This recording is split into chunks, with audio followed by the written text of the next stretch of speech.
Hey guys, it's me, Straw That Bends, back with another video. And in this video, we are going to be starting yet another series, but this one isn't just boring art. It's got other stuff. So, we are going to be starting a new series called Warriors What-Ifs, and it is inspired by two YouTubers, which I will put on screen, who make very similar content but for Wings of Fire, so go check them out if you like Wings of Fire. But yeah, so we are going to basically be taking things that happened in Warrior Cats, like, say, Gray Stripe didn't kill Black Claw. Was it White Claw or Black Claw? Whoever it was, after they rescued Wind Clan. What would have happened then? Although that didn't make much difference, but that's the basic premise. And today we are going to start with what is possibly the biggest different AU scenario, alternate universe, which is what if Firestar never came to the forest? So I'm going to explain this for a few of you who don't know. So in Into the Wild, the first ever book of the series, Firestar, then called Rusty, ventures into the forest that backs onto his little house where he lives with his humans, and he meets Greypaw, a warrior apprentice, his mentor Lionheart, and the clan leader Bluestar. And Bluestar, very desperate for new cats, even though they were the biggest clan at the time, was like, do you want to join? And in the original books, Rusty accepted. And a day later, bing bang boom, he's a part of ThunderClan. But what would have happened if Rusty instead chose to go the easy route and stay as a kitty pet? He affected the series a lot, so what would have happened if Rusty never became Firestar? That is the basic premise of this What If, so let's get into it. Rusty was shocked at Bluestar's offer. Join the clans? He thought wildly. I just met these cats. Bluestar was still waiting beside Greypaw and Lionheart for his response, though Lionheart seemed unhappy, and Greypaw had outright rejected the idea of a kitty pet as a clan cat. I can't, he mumbled, scuffing his paws on the hard-packed earth. I can't leave my housefolk. Privately, however, Rusty regretted the words the moment he said them, but there was no taking them back now. Bluestar shook her head slowly. Pity, I thought you'd make a good addition to ThunderClan, but it is your choice to make. She turned to leave, glancing back once over her broad blue-gray shoulder as her patrol followed. Do not return. You chose this and must live with the decision. Rusty nodded quietly, then turned and raced back through the forest to his home, the bell on his collar ringing all the way. Greypaw followed Bluestar and Lionheart through the gorse tunnel into camp. Much as he hated to admit it, the strange ginger kitty pet had seemed brave and curious, and he agreed with Bluestar about what kind of addition he'd make to the clan. But it made sense that Rusty had refused to join. He was just a kitty pet, after all, and he didn't have warrior blood. Greypaw went to the fern patch that made up the apprentice's den, and he curled up in his den. He'd soon forget about the kitty pet. The next day, after his first session of battle training with Lionheart, Greypaw returned to camp excited and proud. He was excited for Ravenpaw's return from patrol by Sunning Rocks.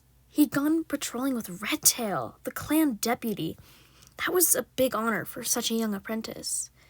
However, when Ravenpaw returned, he was bloody and injured, and his eyes were wide with panic. Redtail is dead! Ravenpaw cried, after Bluestar prompted him to climb the high rock before he collapsed.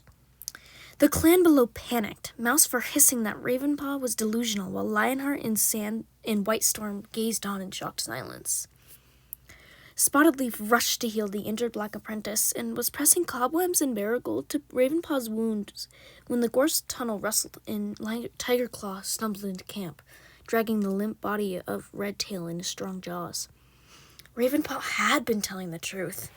It was a big shock, and Bluestar was clearly grieving for her trusted deputy. But she proudly named Lionheart the next deputy of ThunderClan before she allowed herself to give in to the grief. Greypaw kept on training, proud that his mentor was now deputy of ThunderClan. It was easy to ignore the jibes and mockery of Sandpaw and Dustpaw, though not as easy to push aside the worry and terror that constantly filled Ravenpaw's eyes once he discovered recovered and returned to training. Not long after, Bluestar made an announcement to the clan. WindClan was missing, and no cat knew why. The only evidence was the Shadow Clan scent that had drenched the moor. Graypaw knew that the new Shadow Clan leader, Brokenstar, was dangerous, but he never thought one clan could dare drive out another. Nor had any of the other ThunderClan cats. But it had happened, shockingly. Moons passed, and Bluestar decided to go to the Moonstone. The warnings from Brokenstar about Yellowfang wandering around, and the other clan's reluctance to bring WindClan back had driven her to it. Especially since attack from ShadowClan was inevitable at this point. She took Graypaw, Ravenpaw, and Tigerclaw with her. Graypaw was super excited to go, though he wasn't chosen to go inside, and instead took the time hunting with Ravenpaw. Bluestar rushed out in quite a hurry, telling the patrol they needed to go now. They hurried along quickly, evading rats with Barley's help, though Bluestar lost a life. By the time they got to the camp and fended ShadowClan off, however, Lionheart was already dying. Tigerclaw was named the next deputy, and weirdly, Ravenpaw panicked. The news terrified him, and Graypaw couldn't understand why, other than the fact that Tigerclaw, had been quite short with Ravenpaw lately, and he seemed kind of suspicious of the Black Apprentice. When Spotted Leaf was murdered and Frostbur's kits went missing, Ravenpaw did as well. No cat knew where he went or what happened to him, and although Tigerclaw claimed Ravenpaw probably got killed trying to save the clan on his own, Graypaw didn't believe him. Ravenpaw's hushed words to him about how Tigerclaw had killed Redtail before he vanished had struck something inside of him. Ravenpaw had a wild imagination, but maybe he was telling the truth. Graypaw was reluctant to investigate. He wanted to fly under the radar. Eventually, ThunderClan drove Brokenstar out to get the kits back, and after the ShadowClan cats realized Brokenstar was losing, they fought to kick him and his followers out too. After all, Brokenstar was a cruel leader, and clearly the ShadowClan cats realized that too. Graystripe was named a warrior, along with Sandstorm and Dustpelt, since they had helped in the battle. Then Bluestar sent the 3 new warriors to find WindClan, but to no avail. The scent was just too far gone, and Sandstorm and Dustpelt were zero help on the mission, too busy being annoying and swooning over each other. Despite this, Graystripe was thrilled when he got Brackenpaw as apprentice, soon after Swiftpaw was given to Longtail. Sandstorm seemed happy to be mentoring Cinderpaw, and she kept the Gray apprentice in line. Things went downhill quickly, though. ThunderClan was still desperately searching for a medicine cat, and even more still when Bluestar fell ill with green cough. She lost a life, and of course that happened to be when Dustpelt appeared with a message for her. "I need to speak with Bluestar. Tigerclaw sent a message for her to come in. It's urgent. We found evidence of ShadowClan hunting prey on our territory." Golden Flower had been guarding the den beneath High Rock, and she reluctantly went inside to fetch Bluestar.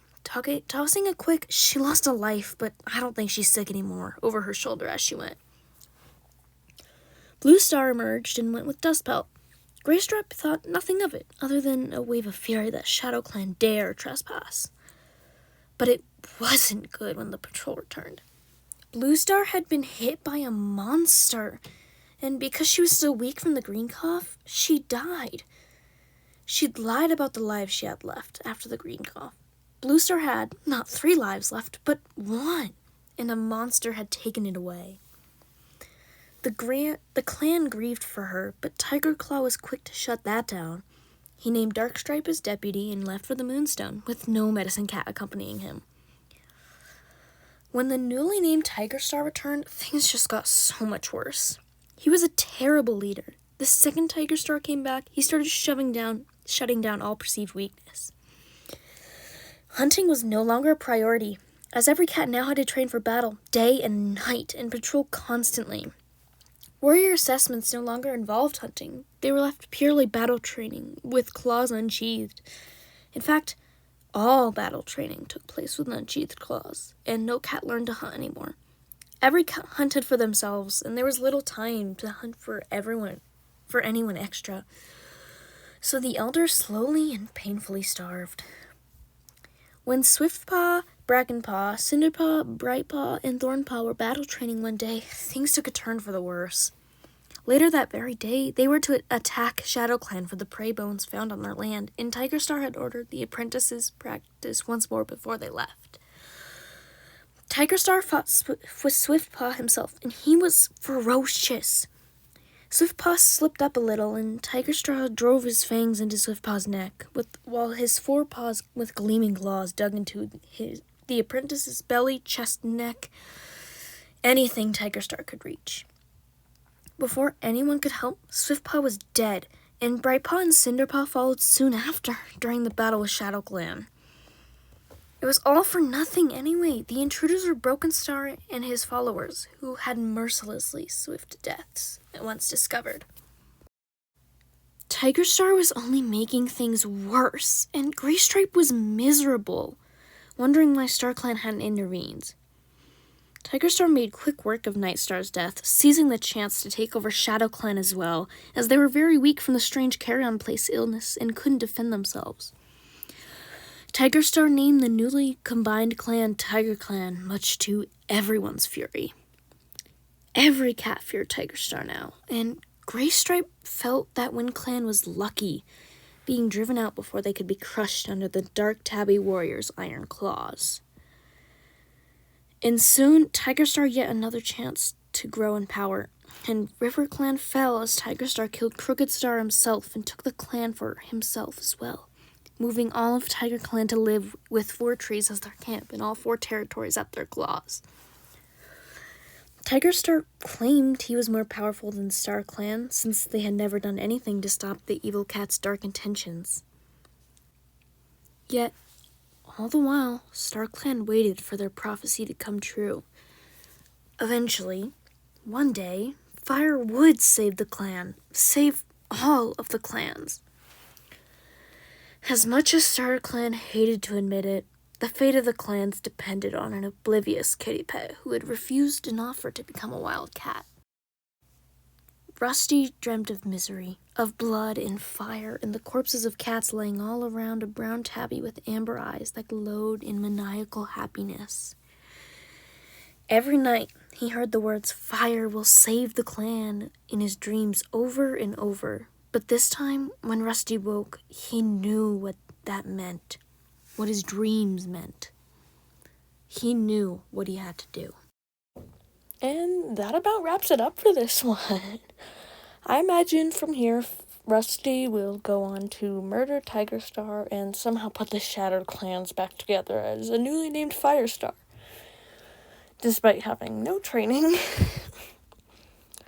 The series takes a whole different turn, and I imagine if I put more detail into this, we'd see tons of different cats die from Tigerstar's wrath and his fury, I guess.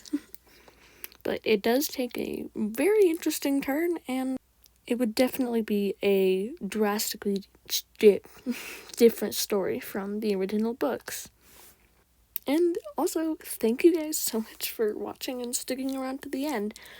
If you want to give suggestions for more what-ifs, leave it down in the comments. I will credit you.